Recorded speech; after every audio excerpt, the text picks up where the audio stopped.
Hello, everyone, and welcome to the Keynote panel for VaesenCon 2024. I'm Thomas Bailey. I'm one of the organizers for VaesenCon as a whole. Though I have to admit that a lot of the most of the work has been one of my co-workers in all of this, David, who you also see joining us today as well. So one things I just kind of want to make mention is our theme for this particular VaesenCon this year is this idea of building bridges. And so that very much kind of fed into our concept and our idea for the panel, which is building a community, tips for creating and welcoming an inclusive Vaesen space. And so that's kind of our theme for this. That's where we'll be focusing, but we might kind of jump around a little bit. Now we do have then, this is being live streamed on YouTube as well. And so if you have any questions over there, go ahead and put them into the chat and we'll try to get them in as best we can as we go through. We kind of have a little bit of a programming and sense of some of the things we want to kind of talk about. So we'll get into those and then we'll try to fit those questions in as we can. Now, I'd like to have each of the guests kind of introduce themselves. And so we'll start just as the kind of things seem on my screen. So David, why don't you tell us a little bit about yourself as one of the co-creators of VaesenCon? Yeah, hello, I'm David. I am one of many people here creating this, and amongst Thomas and Nell, also one of the editors of our new, relatively recent and new magazine, Vaesen, that has been kind of delving more into Vaesen and what is new in the community. And yeah, I've started, I think, VaesenCon with a couple of people, 3 years? That's the third year. Wow. Yeah, it's been a fun development, and I hope all the players and participants are enjoying our bringing together the community of people who like gothic, cozy horror. So glad to have you with us, and yeah, thank you for being here. All right. Thank you, David. John, if you want to introduce yourself a little bit. Sure. My name is John Hedge. I'm the backstage manager over at the Miskatonic Playhouse, which is a Call of Cthulhu podcast. I am a moderator for a few reasonably large communities in the horror space, and in my professional life, I've worked for the International Governing Body for Parkour, which is a niche sport where you jump on things, where I did an awful lot of work in inclusivity. And so I'm really excited to be here. Thanks to David for repeatedly poking me to come and get involved in VaesenCon.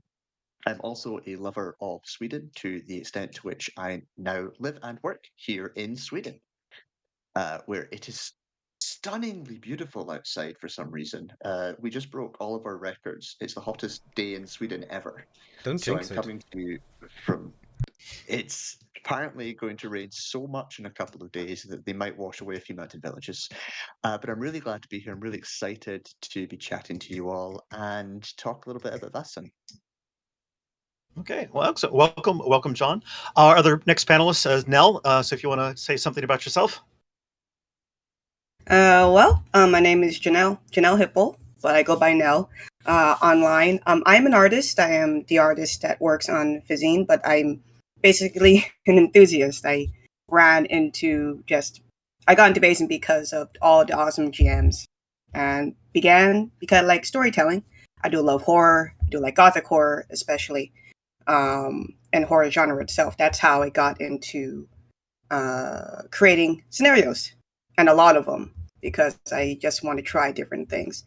But yes, on my professional side, I am an artist. I do freelance. I have been brought on a show where I specialized on, let's say, doing like drawing executions, blood, gore, monsters, and that was quite an experience. And it's a show called Little Demon by Shadow Machine.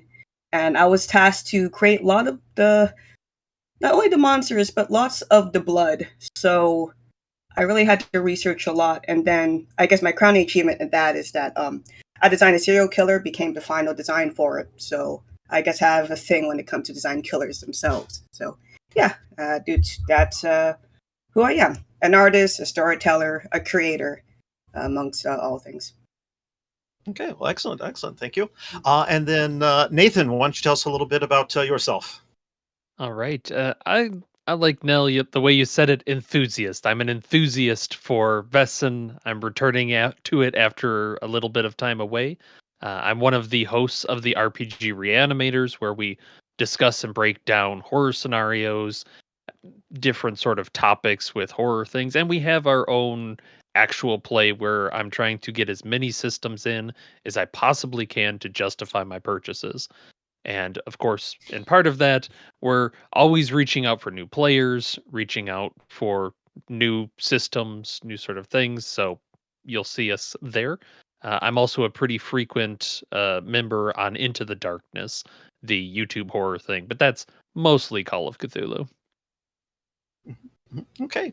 Well, welcome everybody. We may have another panelist join us if we can get all that to work. There's little technical difficulties with things like that, but hopefully we'll be able to kind of get that set up. And when we do, we'll be able to introduce them at that point. But I just kind of want to start off because, as I said, kind of at the top of this, the whole purpose of this is kind of inclusivity. And I think Vaesen as a game itself, kind of being a little bit of a niche game, has an opportunity, and in a lot of different spaces. I know even on the internet, there's been several kind of groupings of people that come together in unique communities kind of surrounded by Vaesen. And it's then that idea then about inclusivity and what inclusivity is, and that can be in a lot of different things. A lot of times with Vaesen, where with the Vaesen themselves, they are these others. And so how is it then that we can talk about otherness and that and bring in some of these different voices?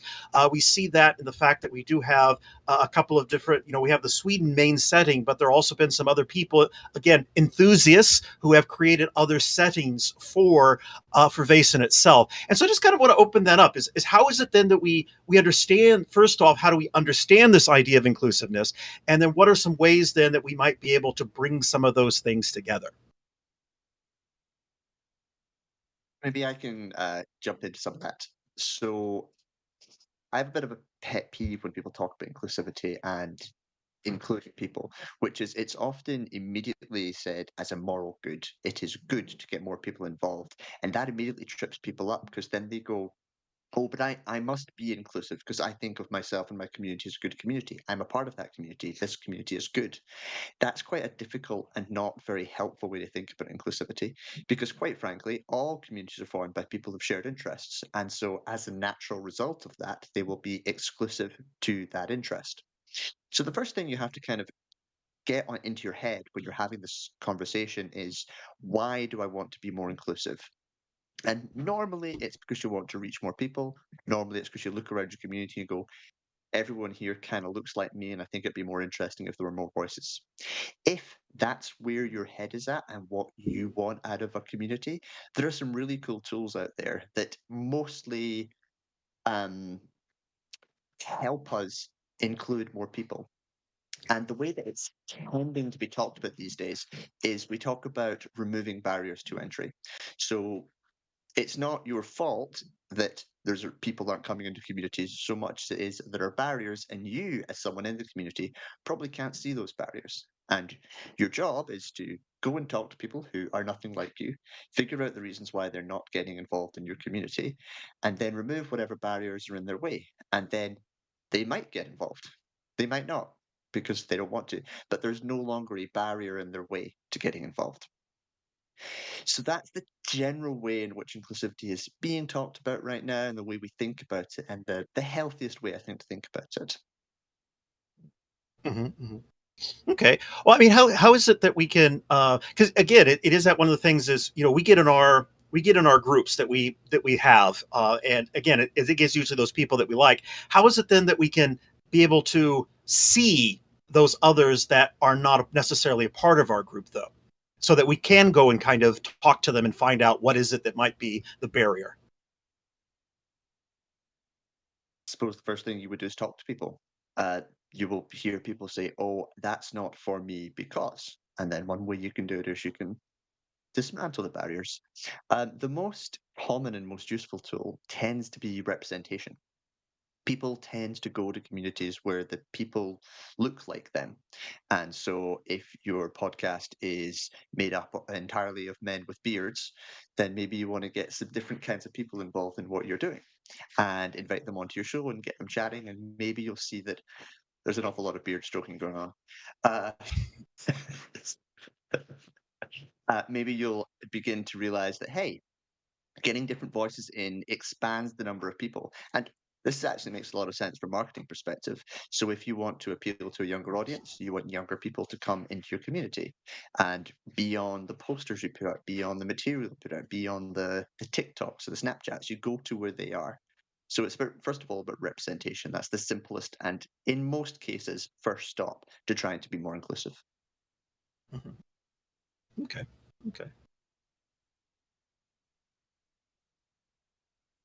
Any reaction from any of the other panelists on that?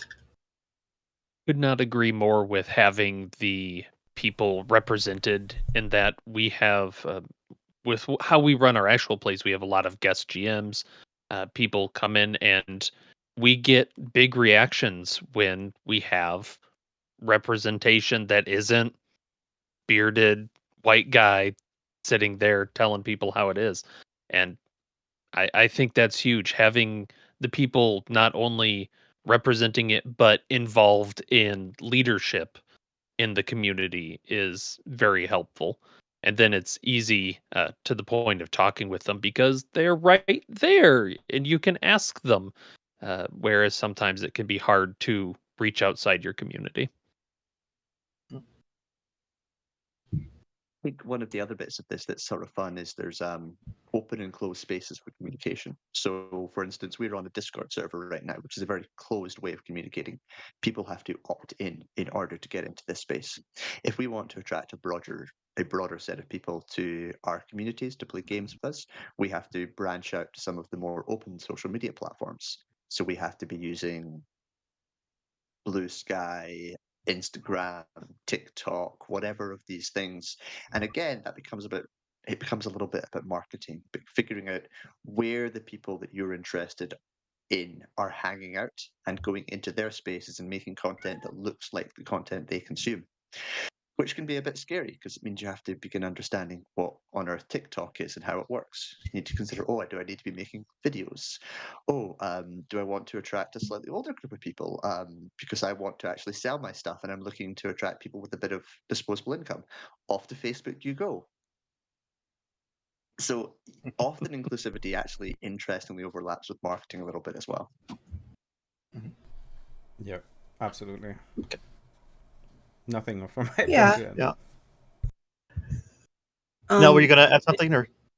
Yeah, it's just a matter of representation, and this is something I do have some thoughts of because, of course, it's natural that people kind of get there in their own groups when they are like basically, especially when they meet people within their culture. Of course, that's kind of natural because familiar to them. But when it comes to like representation, especially, I'm just only speaking from my experience, only because, especially with the movies I've watched, the cartoons I've watched, I didn't really, growing in America, I'm born and raised in America, I never, because there has been talk of representation that, this character needs to look like me, and such to, in order to relate to them. Growing up, I never really had that inkling. I just like that character because of the desires and wants that the character of that character, and it's something in regards to storytelling that people tend to, the audience especially, they don't tend to focus on what the character or characters look like. They tend to relate to the desires and wants and needs within that character has. So going back to interests, because that's what got me into Vaesen in the first place. It's not D&D. I mean, personally, fantasy genre is not really my favorite. Call of Cthulhu, Vaesen have something in common where it is horror, and that's where I want to meet more. That's why I would like to play more Vaesen or Call of Cthulhu, because horror is the main interest. And been vending at spooky conventions, horror conventions, that kind of branches, throughout, especially here in Southern California. It kind of extends beyond like what the person looks like. They all love horror. It doesn't matter which walk of life they're from. And of course, what's cool about it is that especially when it comes to folklore, people tend to talk about like, oh, my culture talks about this type of monster or folklore that my mom or my grandmother told me, etc. So, in my opinion, I think it's more of interest. You want to find people who have similar interests, but at the same time, you get to know them, be like, oh, they grew up in they had a different experience, and I want to know more. And that's how you build bridges. You just, as what you said, John, talk to people, get to know them. Maybe horror is quite scary to some people. Some people don't like sideshow freaks, but they like psychological horror, you know. So that's just me personally. I never really thought of, oh, this. I get excited when I see, especially a Filipino or a represented like monster that they use. But I'm more into, is the story good? Is the story good or whatnot? What are the characters are like? Same with people. What are their interests? What are they into? You like horror? Cool. You like Japanese horror films? Cool. I can show you some South Asian horror films, which are primarily folklore horror, which is why it's kind of hard to bring that to the West, which I find quite fascinating. But the problem is that it's very niche. It does not really appeal to a broader audience anyway. So hopefully my ramblings make sense. But Well, and that's what I thought about. Yeah. I think one of the things you kind of make mention of is it is about discovering the experience of the other person and then figuring out a way of incorporating that into what's going on. And again, I'm just kind of thinking, in terms, I think one of the things that made Vaesen so popular so quickly is most of us in the Western world had not come across, Swedish folklore. And it was just something new. It was like, this was just fascinating. I mean, Johan's artwork also, I think, helps a lot in that as well. But it was something that none of us had ever experienced, even though there might have been similar things here and there. But it's getting that a new type of experience that then was able to kind of bring other people into the hobby, as they like to say. And you can see some of those changing barriers, I think, as well, just in the last couple of years, because I know for many, many years, tabletop role-playing game was kind of the domain of the, you go to the gaming shop and you go and you get your specialized miniatures and your dice and all of that. And I know for me, that was always just a very intimidating place. I might go in there and grab a book and leave, but that wasn't really my experience. But when we all had to kind of stay at home a little more and we could find then a new community, a new space of people on a different platform than that, I think really kind of opens it up. And I think that's speaking a lot to what you were saying, Nell, as well as John, about going out into new places, finding different ways, finding new ways of interacting with people so that we can have some of those different experiences. Actually, I want to mention something that is built on what John said, especially since we're talking about Western and folkloric aspects of it, which is very culture dependent, and every culture has their own folklore and so forth, which makes it often sometimes a bit challenging, fantastic, to incorporate it sensitively. But also, it is Gothic horror, right? And those times were not the nicest for most people. So I think inclusiveness in a role-playing game goes beyond only bringing people the attractiveness of hey, join us for a game and on various platforms, but it's also making sure that there are not really these hurdles throughout the game where you're like, oh, because you're playing this character, you will have the disadvantages. Because you're coming from this region, you have a negative effect on the other people. If you ignore and create a game where you put kind of the historical aspects of racism and anything kind of that we try to forget about, or overcome actually, in the backside and focus on the storytelling, bring in cultural aspects that are important, and maybe also when I write scenarios that are new or from different cultures and folklore aspects, I always try to find somebody from there to kind of just give me a proofread, give me their feedback, hey, how do you have understood this folklore? And yeah, I think that's one of the most important things, that when I try to run, or when I run Vaesen, I try to really include anybody from any background, in a sense that I don't create these hurdles which sometimes in published scenarios can be, they don't speak to you because you have a different accent or something like this, which I find a very lazy, I guess, way of GMing and making a difficulty where there shouldn't be any, because it's much more interesting if you can talk to them, but they have maybe a different understanding because they're from somewhere different and same words have different meaning or something. That's much more interesting than to just have this kind of contrast between black and white and, racism and everything. I think that's just something that I kind of started to digest. Well, John, you talked earlier. So, just wanted to throw that out. Yeah, because go ahead. I was going to expand on that a little bit, which is that you're playing a game.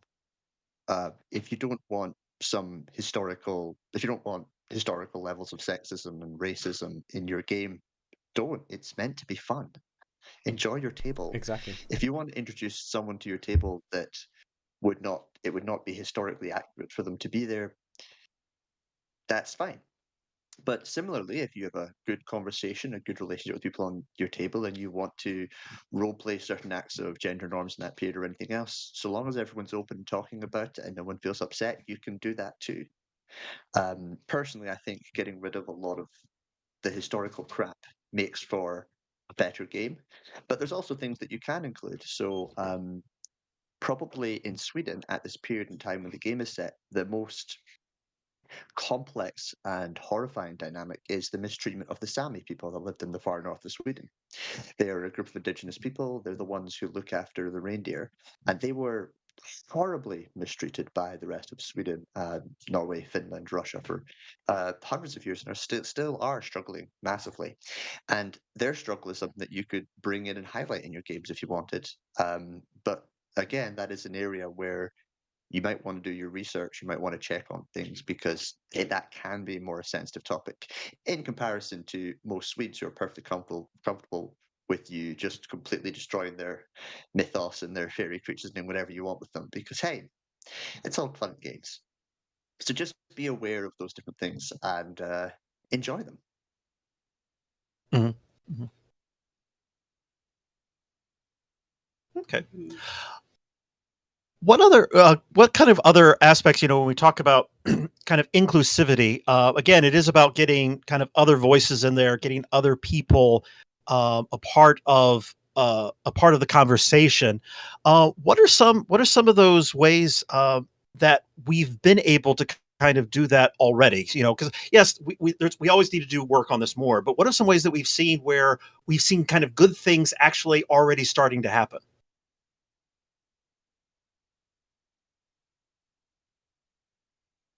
If we look at a lot of the actual play podcasts that are coming out, that's one that I've been more and more impressed with the diversity that we're seeing of not just players but settings. I know there was a Kickstarter for I think it's DesiQuest or something like that, which is all based in India, right? Kind of that background to it.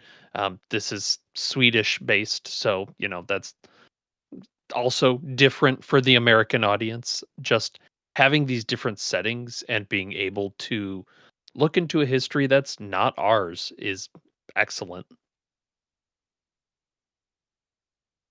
I was going to build on the same point and say that the increased usage of cameras and microphones in order to play games online, I think, has brought gaming to just so many people who would otherwise just not have had the guts to walk into their local weird gaming store and try and find a game. I think it's brought gaming to so many people who are loving it, and it's brought opportunities like for people who live, 5 people who live nowhere near each other at all, be able to have a conversation about gaming and making it more inclusive, which I think is fantastic. And to that point too is the cameras, I think, is the excellent part because that is that kind of snap decision when people see it where they can look at it and say, "Oh, that person is not bearded white guy. Like there's someone new that I wasn't expecting," or the art for this is inspiring and I need to check this out. And then that is a way to bring people in that like you're not actively pushing out kind of going back to that marketing, right? Is you're not reaching out into communities necessarily. They're seeing it and seeing an opportunity to join in. Yeah. I guess, yeah, that idea that, yeah, that being able to kind of see and hear, but I'm also thinking at the same time when we're hearing, though, I'm very cognizant of the fact that we're all communicating in English. And that is one thing. Now, one thing I do know about, like with Vaesen in particular, I do know it's translated into other languages. So there's a official French version. I don't know if the new Ukrainian version has come out yet, or if it's still in the works or not. I do know there's a Polish edition of it as well. So you do have some of those different ones, but still, even in the midst of all of that, you do see some other larger publishing companies. Coast publishing companies that are stopped publishing things in certain languages. You get some of that starting to happen. But it is nice, though, when you do see, as you just mentioned, Nathan, about this kind of more kind of an Indian focus here. Let's talk about and bring forth. And I don't know if that's going to be done in English or if that's going to be done in the native tongue or not, because I'm just not familiar with that one. But it is nice to see some of those abilities for, even though English is wonderful in the sense of it helps a lot of people communicate from different cultures, but at the same time, it also is its own bit of a hindrance, because now you're stuck in the English mentality of the words themselves. I don't know, what are some of your thoughts on that? Because Anel, I know you're very much, just from your own background, kind of Southeastern interest in that, with and I know you've tried to do some work with that. But how does all that kind of fit together? It's because I do. Not only because it will help me learn learn the native tongue, or actually two languages that my mom speaks. So I'm trying to find ways to make learning the language fun. So tabletop RPGs is the best case. So where am I going with this? Because Vaesen, I love the setting. I love the historical aspect, actually, and I think it'll be fascinating to look into what is going on in the Philippines in 19th century, or at least Southeast Asia. I have joined some Tagalog only servers, or mostly Tagalog speaking, and their enthusiasm for tabletop RPGs are vast. They have D&D going on. They're doing all sorts of games. I know there is someone who's running a Vampire the Masquerade game set in 19th century, or even like earlier during the 1600s, during the Spanish colonization. It's, how do I say? What I know is that it's unfortunate, because let's say we're going to take a simple word, because of course I'm going to bring up pronouns here just briefly. Because there's always he, she. But in the Tagalog language, or even all the languages in the Philippines, they only have one word for he, she. There's only one. It's siya. They don't have and that's interesting. You bring up like the English mentality. They don't have that same mentality when speaking the language. They see, oh, it's a person. Doesn't matter if it's a man or woman. It's a person. And even though when the Spanish come over and we have lots of loan words, even of course even throughout history for 3 centuries, they have conquered the Philippines. They tried to press that. We still retain that mentality. Oh, this is a person, not a man or woman. This is a person that we're talking to. So, yeah, there's some things that can be lost in translation in regards to, because everything is in English. Everyone speaks English in the Philippines, but it's gonna be hard to translate, because there's lots of stories, folklore stories, not even translated in English, that can be lost in translation. So I think I'm hoping I'm making sense with it. It takes you have to, especially when someone who is outside, you need to be I think aware of these things, but it's kind of hard to it's kind of hard to say that. It's kind of hard to express that, or understand that to an outsider, in a sense. And this is the theme is building bridges. It's very difficult, but it is worth it, because especially with cameras and microphones and whatnot, we can game. I really don't know if I've made sense anything at all. And of course, Oh yeah. hopefully I made Actually, on that front, yeah, because I'm half German, so like the yeah, German yeah. language in it, on the contrast, has more than one definition of a precise word. So you can kind of define using the language very clearly. And I mean, Brothers Grimm, I mean, if you read them in the original, there's so much subtext that once I bought the English version, I was like, oh, yeah, a lot of that kind of went missing. And it is kind of interesting to see how language obviously impacts, and there are communities. I know one of our GMs here at VaesenCon, Zeitinger, he is one of the leading German Vaesen RPGer, so he runs his game in German with his community, and I think it's nice that you keep the language. Same with the French version that looks very beautiful, and I wish I would understand French because I would like to incorporate this. But I also understand exactly what we said. There are certain nuances. There's truth to the language, right? That in translation it might get lost or it doesn't translate the way you intended to, and I feel like, yeah, it's a nice treat. And if you find a GM who maybe can translate that for you, that's a much better treat than if you get it translated to a universal language, let's put it this way, and you might lose more of the subtext than via a person who is born in that language and creates the bridge to the game. Ha! Got that one. Yeah, that's Just a to great. Oh, sorry. go ahead, Nathan. Go ahead. I think it's important. I played a Nell's game in the Philippines, one of them, I assume, and Yeah, it was great oh, because you fit that role of being able to bring in the language and the culture and that sort of thing. And it's, I think, if you're kind of looking for games and getting into games, that's the best case. Is can I get into a game with someone that fits that role and be open to learning something completely new, a different culture that you're unaware of, and then just promoting people that write that sort of thing. And if there's ways to help them get that out there, that's a good way for us to help. yeah. That game was and it's called Cthulhu. But it's it was what it was eye opening for me personally because I had to research more about my own, like, oh God, most likely some of my ancestors has participated in such, as you say, quotation mark, barbaric acts, but it's also eye opening.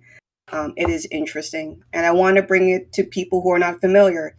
I'm going to be using Call of Cthulhu, for example, because it's always taking place in, either in the UK, specifically in the Northeast section, and then most of America. We don't really see that many. We don't really see that many scenarios set all over the world, because I think there is a everyone's hesitant to perhaps look into that, and they were afraid of, like, oh, am I being insensitive? And I think that's something that fear, I think, like, oh, do I portray this culture in a nuanced way? I think that's always a fear. That could be that I can imagine that's a fear when it comes to running Vaesen. Like, for instance, my interpretations of the Swedish folklore, I really don't know if it's accurate, but what does that mean? Because with folklore, I think of it as a big telephone game. Someone's hears something, oh, it's something else, and it goes on and on and on. It's so I think that's another question, as in how to be, I guess, nuanced when portraying, and of course, don't want to offend anybody, especially if someone of that some of that background in your game. And that's a fear for me personally, especially when Swedish folklore or even UK folklore. That's something that I do fear, that am I portraying or am I accurate? But does it matter when the group is having fun? Something I think about, yeah. I think different cultures have different sensitivities to it. So one of the nice things is that you can butcher British folklore, you can butcher Swedish folklore, and you're unlikely to get anyone to care. But there are other groups in which can be very upset when you butcher their folklore. And just being aware and asking before doing is a really sensible way to do it. I was going to give a really lovely example of the problem with language, which is that Sweden has far more words for rivers and waterways than English does, which means that if you are setting things in Sweden, because they just have a lot more water than everyone else, a lot more rivers, a lot more different shaped and sized rivers, and they have different names for all of them. So you can get an awful lot more deep into the geography and the feel of the place if you learn these different words and use them in your game. And by investing and learning about and knowing the difference between floden or forsch or it really helps you better describe the geography and better know the places that you're running games in, which adds a level of authenticity, which I think people really appreciate when you're playing.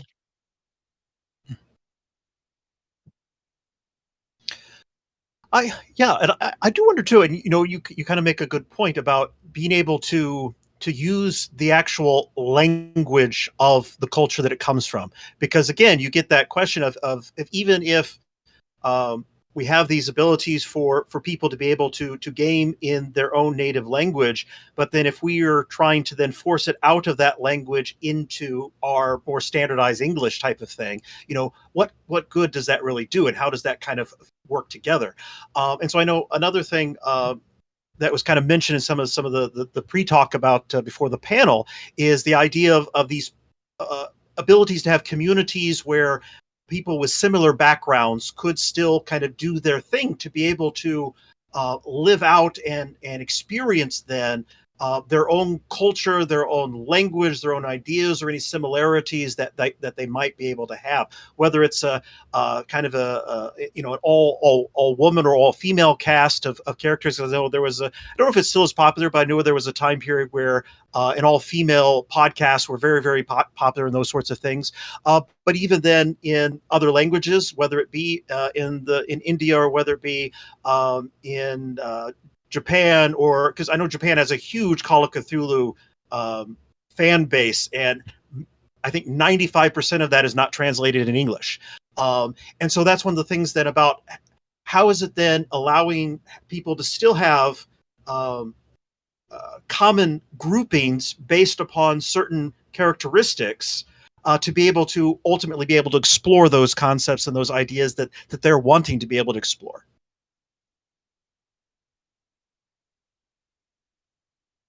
I think the number one aspect for this is if people form a group that is exclusive and doesn't include you, don't get offended and shout at them. That's probably top tier advice, because what often happens is people form a group where they want to feel safe for whatever reason that is, and then a whole bunch of people go, why aren't you letting me into this space? And it makes everything worse and it's not needed. If instead you are supportive of it in whatever way you feel that you can be supportive of it, keep a distance. Eventually, you'll find that just as we talk about the barriers being removed, they will slowly begin to remove those barriers. You might find there's a queer space that starts saying only queer people are allowed, and then slowly it'll actually be this queer focused podcast, and then you'll find that it's just a place that celebrates diversity and is beautiful. And those things tend to happen over time if they're given the space to grow and mature and become wonderful. Whereas if people start arguing and shouting and getting upset and angry because these people have splintered off and aren't including you, that's when you start to see problems. That's when you start to see fights.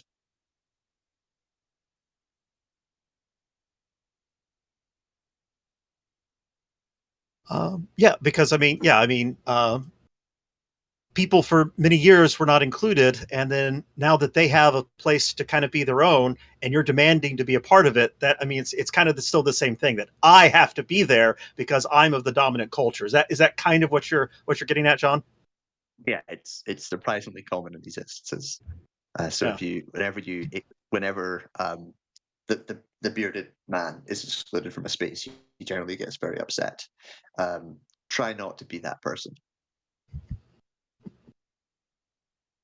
Okay. What else? Neil, did you have something you're just going to add? I'm just agreeing, actually. Okay. Because, yeah. And just as a reminder as well, for anyone that's watching on YouTube, if you want to ask a question of any of our panelists, certainly we'd be happy to. I do notice as I'm kind of looking through there, I guess David, you kind of brought out some things. You talked about German. We have a few German speakers there that are saying yes, those pronouns can be quite something else in the German language. So. I mean, yeah, that's the thing. Having the understanding of the language, having the understanding of the community, and kind of being just respectful about those elements while also writing scenarios. If you kind of conceive a scenario with that in mind, giving GMs kind of also like ideas of like how to make things much more fluent throughout the game was much more rewarding than a game where like, oh, you need to find a translator because nobody in the town will speak to you because everybody has a strong dialect and you can't do anything. That's awful. That's a German problem.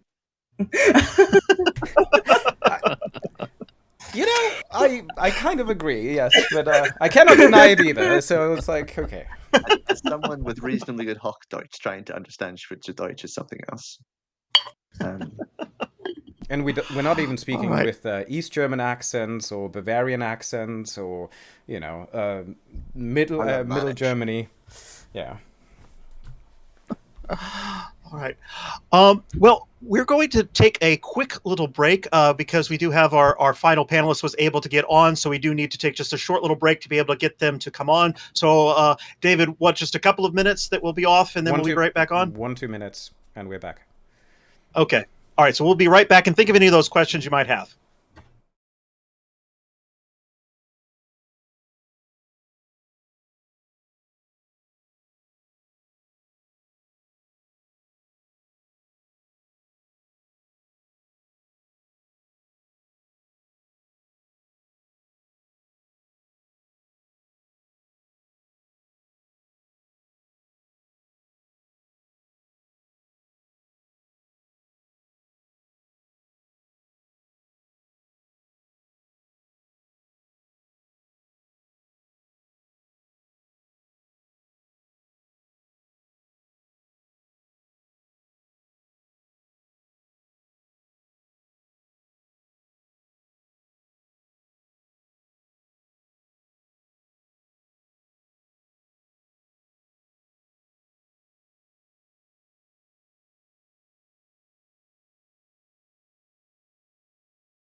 Welcome back, everybody. We were able to get our final panelist to join us, and so I'd like to kind of introduce Evgeny, and if you want to introduce yourself a little bit, and anything you might want to add in terms of what we've kind of been talking about, kind of the ability to incorporate then other groups and other ideas into gaming.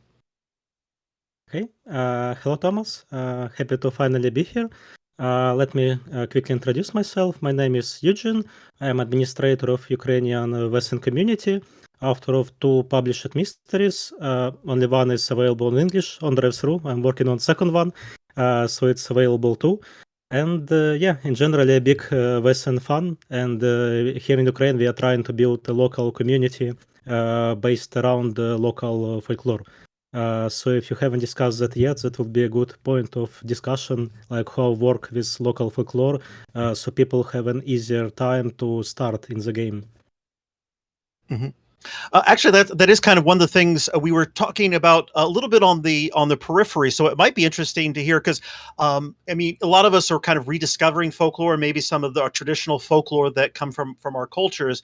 But you, as someone that's kind of on the ground with doing that, yeah, I mean, how is it then that you're seeing to be able to kind of pull from that and to use that?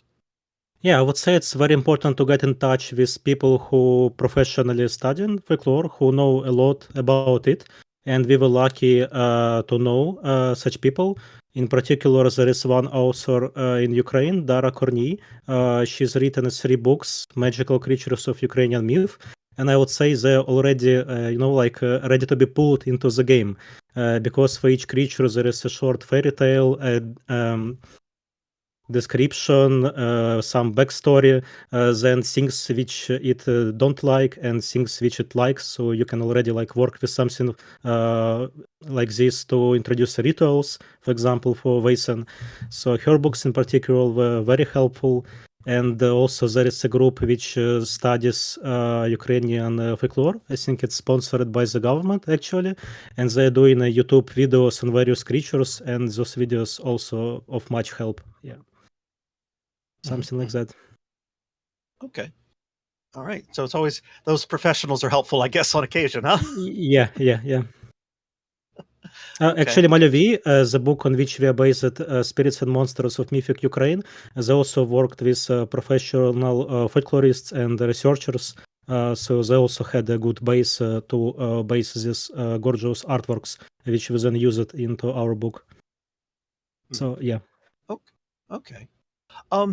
And one of the things we've talked about a little bit so far on the panel, and I'm kind of interested on your take in it as well, because I'm imagining you probably have a lot more opportunities for playing in your native language as opposed to English. And so, how does that kind of help then in terms of not just having fun, but also then helping people to understand their own backgrounds and their own culture a little bit better? Yes, first I would say that there is a barrier, like not a lot of Ukrainians know English, so for new games it was a huge barrier. The translation only will come out, I think, late this month, like fully physical book. It's already available in PDF, but before that, yeah, we had to rely on games who understand English, and we need to do some translations to introduce players, like for example for character sheets, so they have an easier time reading. And I would say, yeah, there is a lot of benefits of playing in your native language, and for example, visiting some real places in your country, because players like they instantly recognize them, and they immediately like join and have these awesome ideas for characters they want to play, maybe pulling from some fairy tales or from some books they read in school. So it's a lot of fun. Yeah. Okay. Right. So yeah, so like I was saying earlier, so far we've kind of talked a little bit about these ideas of inclusivity, and we've talked about having a little bit more in terms where we kind of left off before the break was groupings of being able to kind of be together. Whether it's kind of a gay community, or whether it's a female community, or whether it is a language community or so. Are there any other kind of communities you think that I don't want to say that's important for them to be able to do that, because I do think that is, but in terms of how is it then that the larger value of being able to have those groupings together? I think one of the really cool things about board games and role-playing games and these things is they provide a way for people to sit around a table and spend time together. And I think that sometimes, especially when we're in the very commercial Western mindset, we forget that that's one of the great joys of being human, which is to sit around and enjoy each other's company doing an activity together. And I think the fact that Vaesen sits in this place where not only are you doing storytelling as a group, which is a very ancient practice, but you're also bringing in fairy tales and stories. You're really connecting with something that's been a part of human culture for a very, very long time. And so I think it has an awful lot of benefits, and I think people get it. And finding ways to expose more people to those things, I think, is really, really beneficial. I mean, right up to talking about what's good for their mental health, what's good for their physical health, what's good for their social engagement, and just their lives. So I would argue that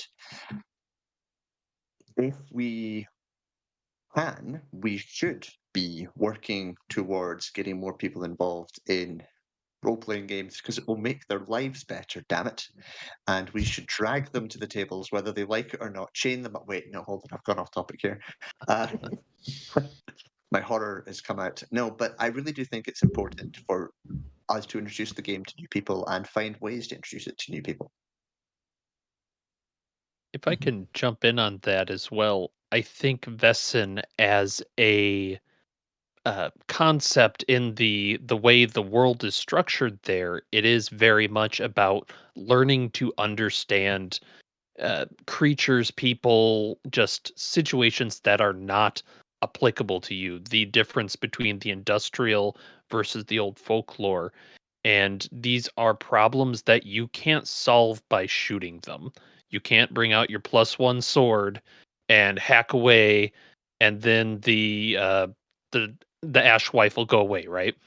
You need to understand what is the problem that she's coming into. Why are they bringing changes to the world? Why are they reacting? And just that empathy is incredible. I think you bring up something quite interesting that I haven't really thought about, but given what you just said, it's also the characters need to really work together in order to find a good solution, because in either case there will be consequences. If you fail, there will be consequences for the town, for the miller, or whatever. There is things where you, as players, truly have to do co-op. You need to think truly about what you want to do, and even maybe discuss other people's and kind of convince them that that approach might not be correct. And I feel like the engagement in discussions and resolution finding is significantly higher in Vesen, now that I think about it, than in any other game that I run or I play in, because it's much more bound to what you just said, finding a solution that is not just shooting, killing, murdering, and torturing, in a sense. It is a unique way of kind of approaching things in a time when, you already have difficulty surviving during the day, and then you need to kind of find solutions that are beyond your survival. So yeah, I think that also would bring together the players in per se, if we have modern ways of like online gaming where we have players from Germany, Los Angeles, and Ukraine sitting at a table, and they need to come about the solution about a folkloric monster in Sweden that they maybe not really know much about besides what is provided by the GM. And so they need to come up with a solution that is somewhat satisfying to everyone. I think that, yeah, actually that is a good revelation in my mind. So thank you, Nathan. Yeah. And I think one of the just to build on that a little bit too is if you have then a community that is a certain of a certain makeup, they can then use then their own experiences of ways of doing that, because I think one of the good thing about Vaesen is that there's always has to be multiple ways of dealing with the situation at the end.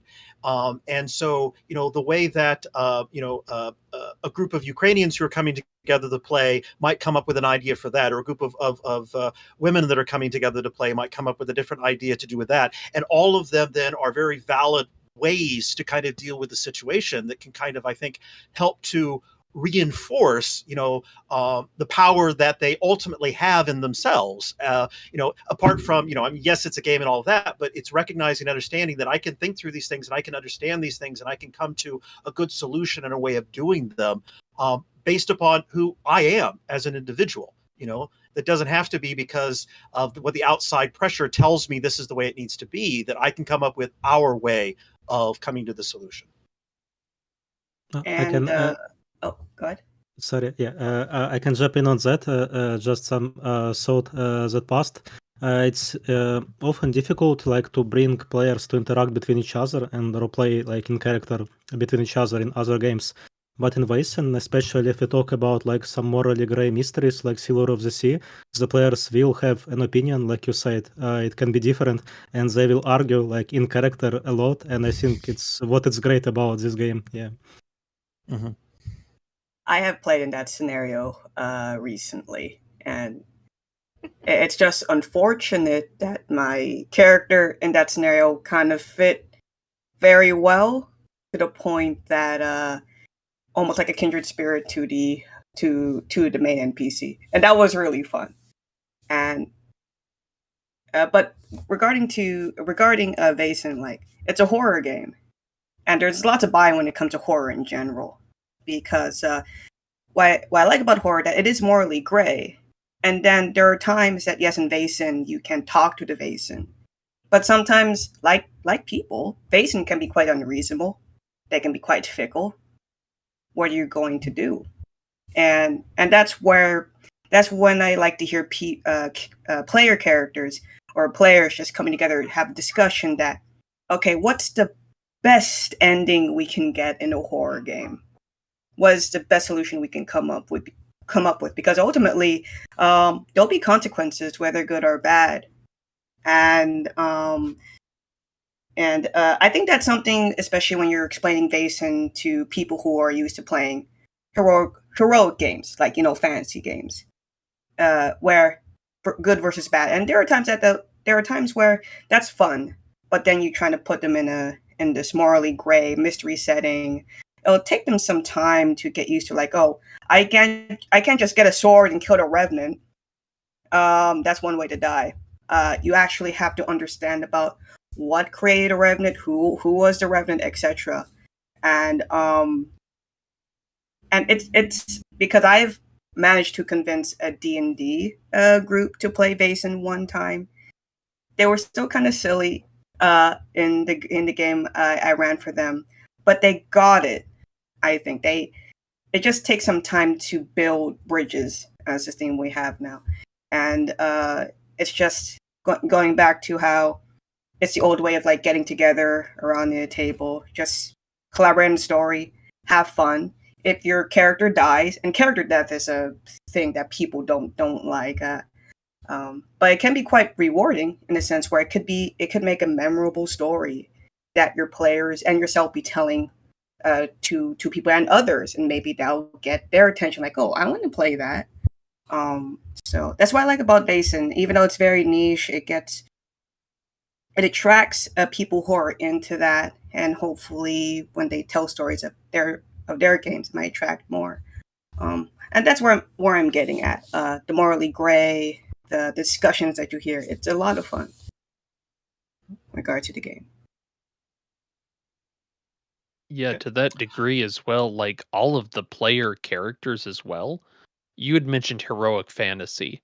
Very few Vaesen player characters start out heroic. Everybody has a trauma, everybody has a dark secret. They're immediately more fleshed out than a lot of other systems where you might just be there for reasons. You're an adventurer. These are people with backstory that you need to understand and work through, which is much more realistic. Yeah. And all Thursday children. Yeah, and I think what I like about this is that you're not playing as, or you're running a scenario, a story for characters who are not heroes. They're flawed people. And I think that's something that people like to resonate with, is that even though they're flawed people, they have their own motivations, that they do want to do something good. Maybe morally good, morally gray. And that is something that people like to resonates with. That these morally or even immoral people or flawed characters, they still want to solve this case. They still want to help this Vaesen despite of their hardships that they went through. I mean, the common factor between all of this as player characters is that you are in a society, or at least affiliated, or you might join the society, or are removed, depending on how you play, right?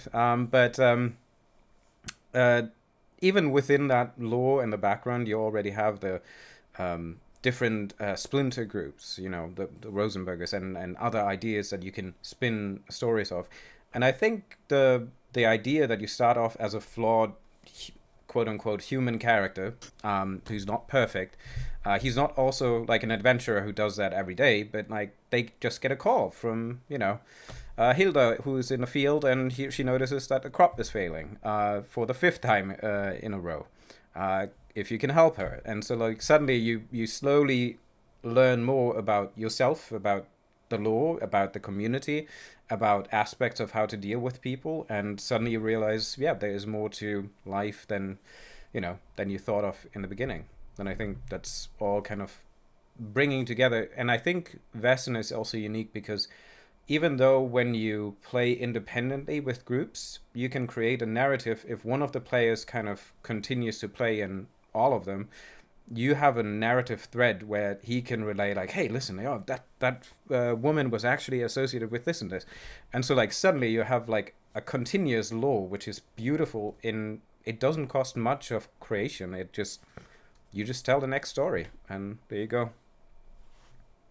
Yeah, I wanted to jump a bit on the different societies, and I like the default like society in Sweden books so much because there is no society for reasons. The players are the society, because I had some newbie players ask me questions like, what should we do? What society usually does in such cases? How do we decide what is good and what is evil? And I responded like, you as a society, there is no one to tell you. You decide, and that is awesome. Yeah. Mm-hmm. Well, let me ask, since we do have you here, Eugene, is there something different that makes the Ukrainian society a little bit different? Because as you're just kind of saying, you decide, but what's the flavor then that the society kind of plays out a little bit more? We actually haven't developed the Ukrainian society that much because most of the GMs they run one shots, and one shots does not have a lot of space to really include the society. But we are thinking about it because Ukraine is big, like having a lot of groups which sometimes get in touch with one another. But the idea is that different parts of the country have their own branches of the society, so each game can decide where he wants to run the game and choose a headquarter which best suits him, and decide on the how big his involvement from the society is going to be. Okay, so there can be a lot. The society can be a lot more network then, whereas in the Uppsala setting, it's just this sole entity that's there in all of Sweden. But then in Ukraine, because of the vastness of the country, there could be different branches of it and kind of coming together.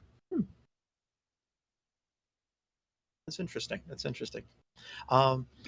Because I don't. It seems like in a lot of games I've seen where people kind of playing it outside of the setting, they do kind of try to find something unique about those particular society houses wherever they're kind of moving things to. Yeah, and when it comes to like, that's interesting because the creation of society, that's reflect on the culture itself. Like they might have a different way of operating compared to how, and of course it's open to interpretation. I recently ran a game where it takes place in the Wild West.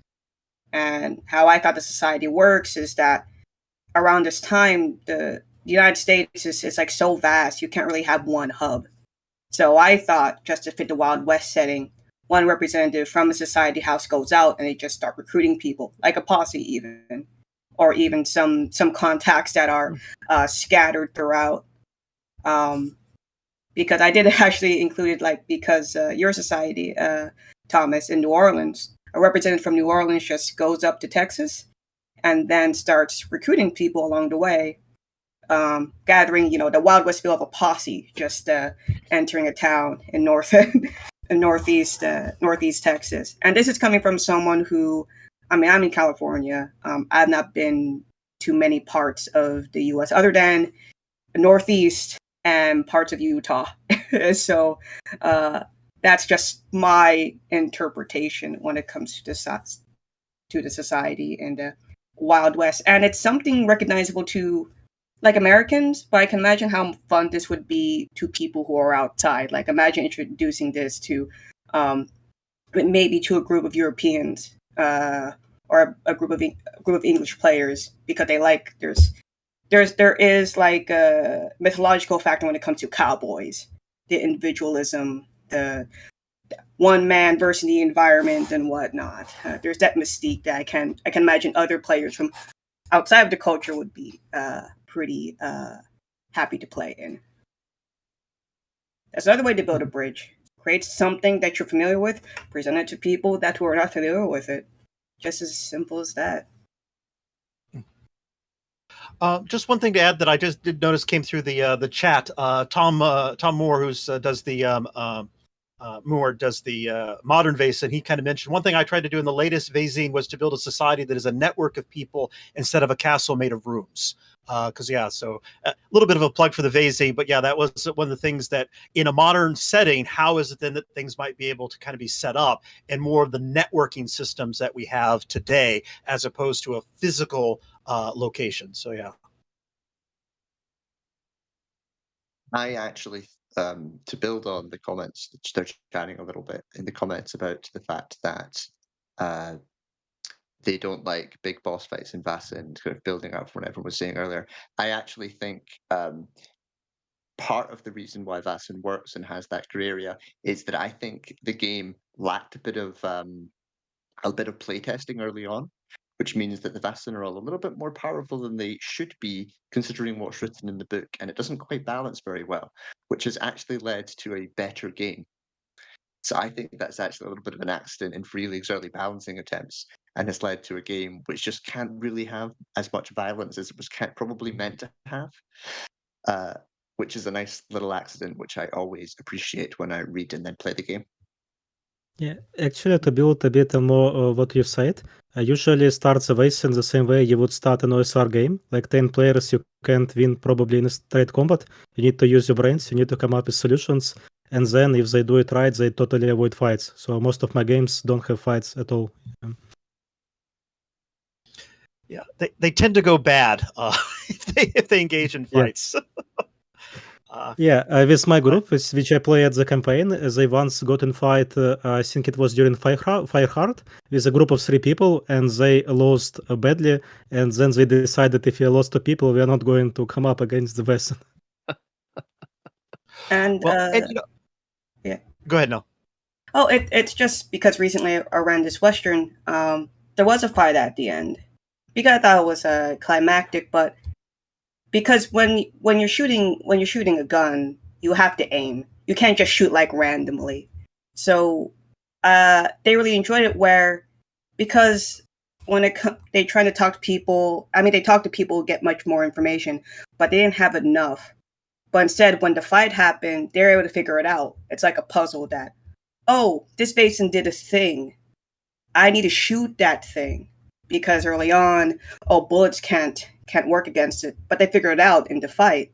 So if they did figure that out in the fight, they would have been easily be wiped out if they just shoot. If they shoot randomly, but they aimed at the target, and also their dice were rolling very well, I have to say. So that's one of the few cases that one PC died, while the other 3 survived.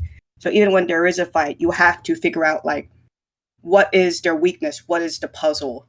When you're in there, you can't just go in like a barbarian with an axe. You have to figure it out. You have to be strategic about it, and that's what had them win that fight against that Vaesen, which they really enjoyed in that case.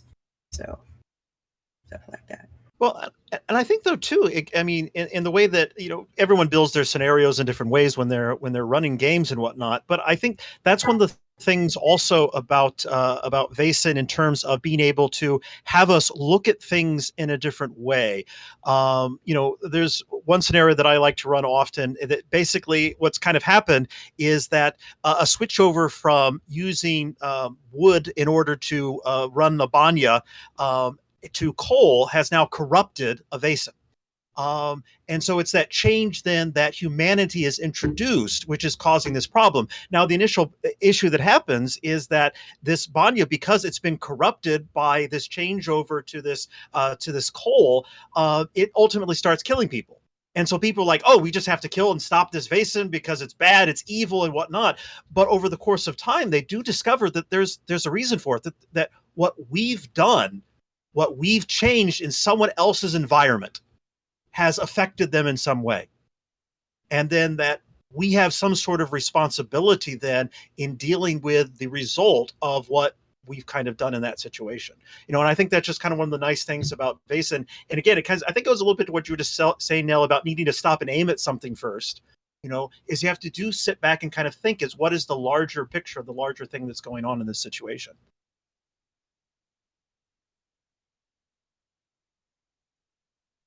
I don't know. Do we have any other thoughts on this? Because we do have one more topic that we did want to kind of hit on a little bit, but I just want to make sure that we've had the opportunity to kind of say what we want to say on this before we talk a little bit about tolerance, intolerance.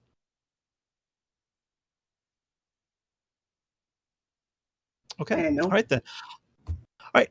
Now we do have in our games, a lot, and it's not just Vaesen, but kind of across the board. We have lines and veils, X cards, and all of these things to kind of set up then some of those more protective things. So, like if there's something going to be talked about that we have personal issues with, we can make sure that they're not a part of that. And each of us has our own things, and and it's not for us to necessarily judge what one other person should be able to tolerate or not, because I can handle a lot, but you do anything to someone's eye, and that's no for me. It's just that's just one of the things.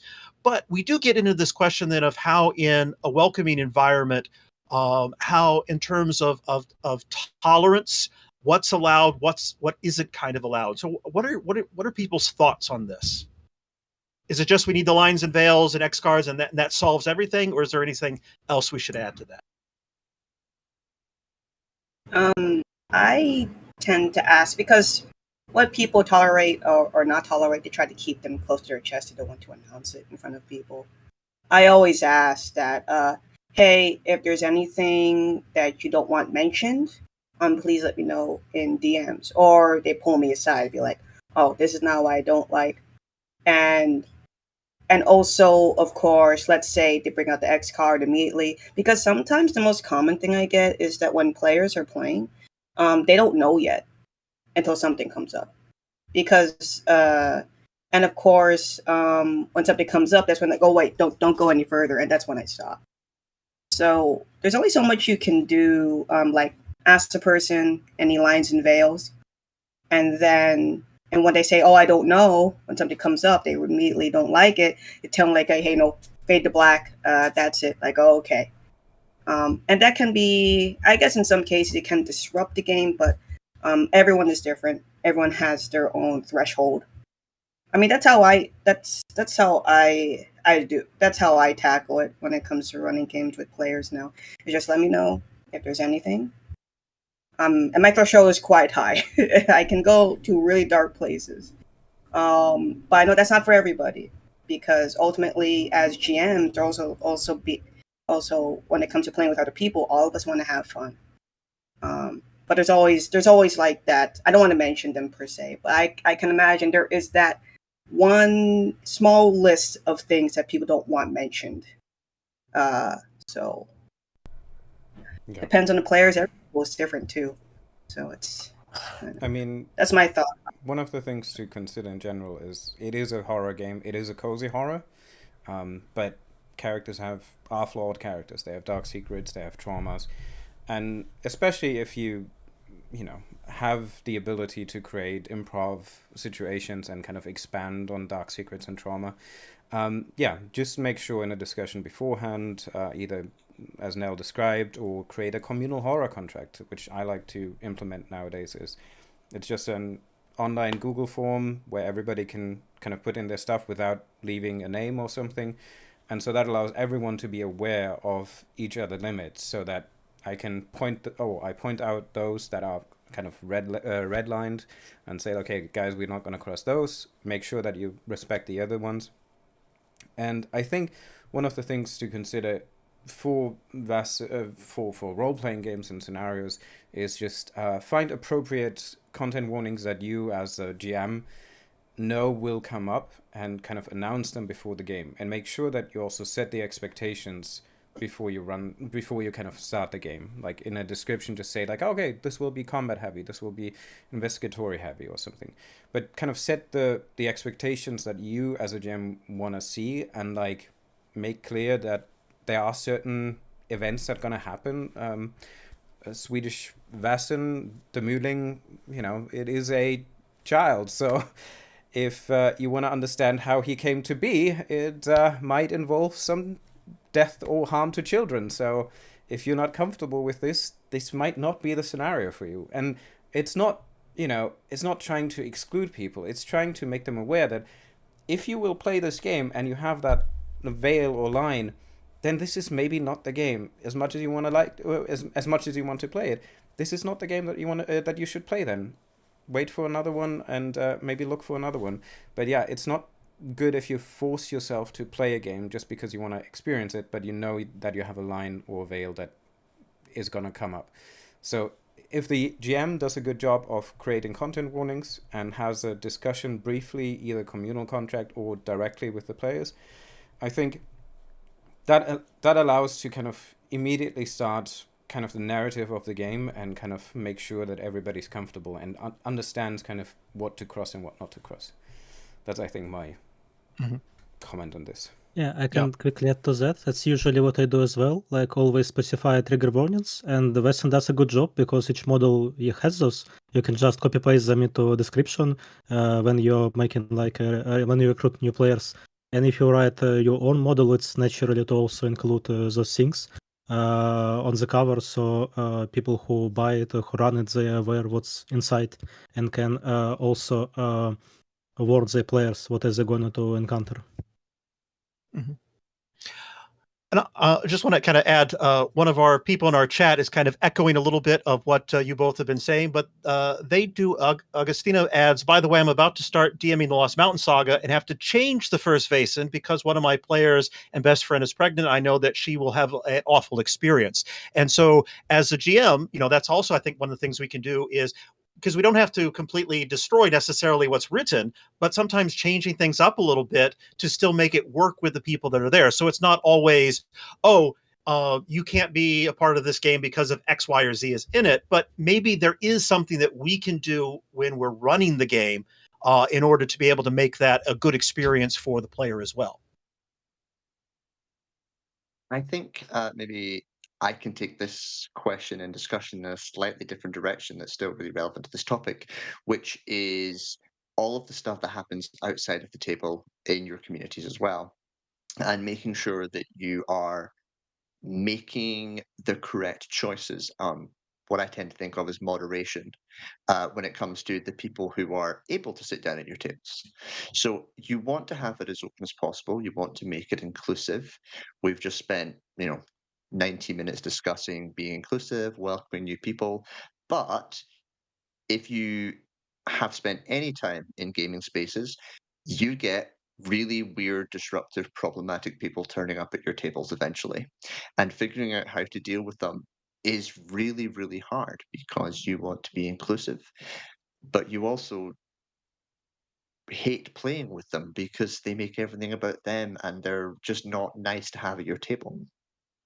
And strong, healthy moderation is really important in these situations, and it can be a bit scary because we want to create inclusive communities. And one of the things that occasionally happens when you're creating inclusive communities is you're singling out people that you don't like and telling them to bugger off. And how do we make that decision? It's an incredibly hard decision to make. And in niche small communities, it almost never happens and it's fantastic. But as you grow, as you become more inclusive, as you include more people, suddenly you're meeting spoilers. And it might be that they're spoilers just because they're really bad players and it's a really easy thing. They're just problematic at the table, make them go. Sometimes they sit at this weird line where they like being disruptive. They often get called trolls.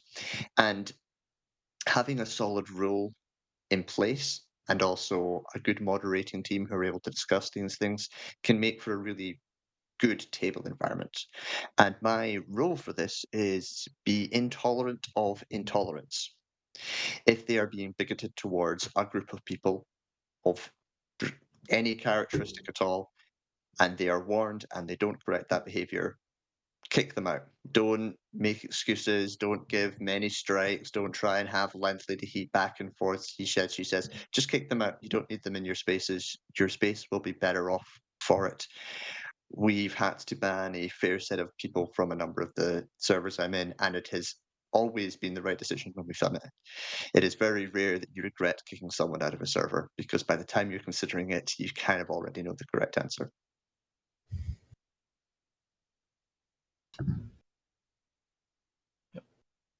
Yeah, I can add a bit on that because I'm also administrator of largest Ukrainian RPG community in general, and yeah, we have a lot of issues related to people who make others uncomfortable. And I would say what really helps, is having a defined set of rules, like for your Discord server, for example, and adhering to it.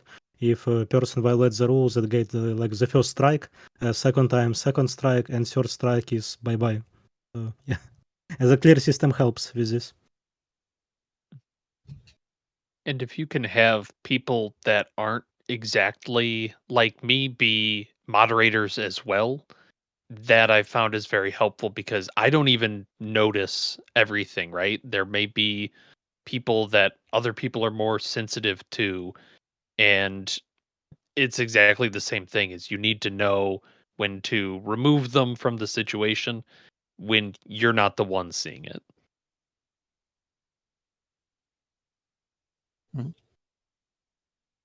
Well, I think that, what you were just kind of talking about, Nathan, it goes to that larger point that was made earlier. I forget, I think it might have been Nell who was talking about it, or it could have been John. But making sure it's listening and hearing those other voices, and so, yeah, Right. having content moderators that are not just like us is just as important as making sure, we're talking with the people that aren't at our tables about why they don't feel comfortable at our tables, to always get those different experiences and get those different viewpoints in.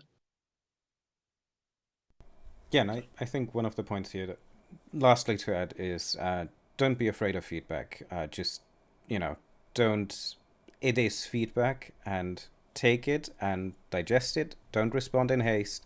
Take 24 hours to kind of think about what they said, and never criticize someone for giving you feedback, because even bad feedback is good feedback, because then either there was some miscommunication, or, obviously if it's rude and kind of intolerant, then you can throw it away and ignore it, because that's always an option. You can ignore. You can choose to ignore. People forget that they can do that, but that is always an option, to ignore certain things. But yeah, listen to... I always like to ask players, like, did they enjoy the scenario? And then, do they want to give a quick feedback, what they liked, what they didn't like? I think Diesel actually continuously does that, of asking, like, what is a star, what is good, what is bad, and what should be kind of thought over. And yeah, it's good to just have that sit down with your players afterwards as well, to just think about, okay, did I do everything right? And if people say, like, listen, can we talk in private? You already know, like, oh, did I forget something? And then just be civilized. Don't get offended if people say, like, hey, listen, you crossed the line there. Okay, I'm sorry. And, was that okay? Can we overcome this? Or what is the issue? How can I prevent this the next time? I think communication is the key, and it doesn't matter what community, what background, or whatever it is, just trying to communicate in a polite and gentle manner. And I think that's the main point that I wanted to add on this point. Yeah, I agree. I not always did the feedback sessions in the past, but now I do them. Other GMs taught me, and it's awesome. Like, I love this time when you sit after the game with players and just chat and receive feedback and think how you can improve and do better next time. So I would say, yeah, totally plan for feedback time. For example, when you tell the players how long the game session is gonna be, also includes the feedback time, so you have this time to sit together and discuss. Because often when you're finishing the game, everybody is running because they. But yeah, if you plan this time ahead, you'll have it. Okay. All right, we're almost out of time, but I do want to say if there's any more questions from the chat, make sure you kind of get those in. I know, let's see, most recently they're having a kind of a little discussion there about particularly some German folklore being a little bit problematic on occasion. But yeah, in general, I would say, but. But if you do have any more questions, go ahead and kind of throw them in. I'll just kind of toss to the panel at a moment, for a moment. Is there anything else about building inclusivity, building better communities that we haven't touched on yet that you do want to kind of highlight? If I want to take it from the other side, right, is we talked a little bit about trolls and kicking people. There's also, once in a while, you'll get them and they're amazing. And they're the people that reach out and they can chat with anybody and bring them in. It's like a superpower. And do everything in your power to keep those people around, to This is help great. Yeah, I them was and going to say keep the them exact same happy. thing. Yeah. It's wonderful when it happens because some of us may not be as social as others in that way. So anything to keep those coming is a good idea. It's good to Yeah, have an I occasional agree. extrovert amongst your group. We Yeah, have like active people and people who actively GM or produce content. Yeah, they're a treasure. Yeah, keep them. I was going to say, and it's kind of echoing massively, Nathan. People who can, and if you can do it yourself, really good. Just reach out and chat to people in the community and become friends with them, and just keep conversations going with them, and just having a community of people is one thing, but then once that community is full of friendships, that's when it becomes significantly more sustainable and will benefit you at the table. If you are playing games with your friends, you will have so much fun. Where possible, build friendships. And if you find people who are just really, really good at keeping in contact and chatting to loads of people and bringing things together in your community, support them. Definitely. Great comment. Well, and that's, I think ultimately that's the role of community, is to have friends kind of coming together to play. Now, might be different levels of friendship altogether, but still there's a concern and a care and an interest in the other person, whomever we're playing with, when we're building those communities. And yeah, online it might be a little more difficult to do that, but it can be done online and it can be done in person as well. So yeah. All right. Well, great discussion, everyone. This kind of the keynote address on building a community, tips for creating and welcoming an inclusive Vaesen space. It's been quite enlightening to hear everyone's kind of take on that. So I do want to thank all the panelists who've been with us: David, Eugene, John, Nathan, Nell. You've all had some kind of great insights. I do want to thank the people that have been also adding then some things in the chat that we'll be able to kind of pull in as well. Some great observations in there and some nice camaraderie, community, one might even say, amongst that group as well. So I do thank you, everybody, for joining us for this initial panel for VaesenCon. There'll be several more coming up over the next couple of days. I hope everyone's enjoying the games that they've been playing in so far, and that these next few days will take us into that lovely cozy horror, as David likes to keep pointing out. So thank you, everyone. Thank you to my guests. It's been a pleasure. Thank you. Thank you, everyone. All right. And goodbye. Take care. Thank you, everyone. Awesome talk.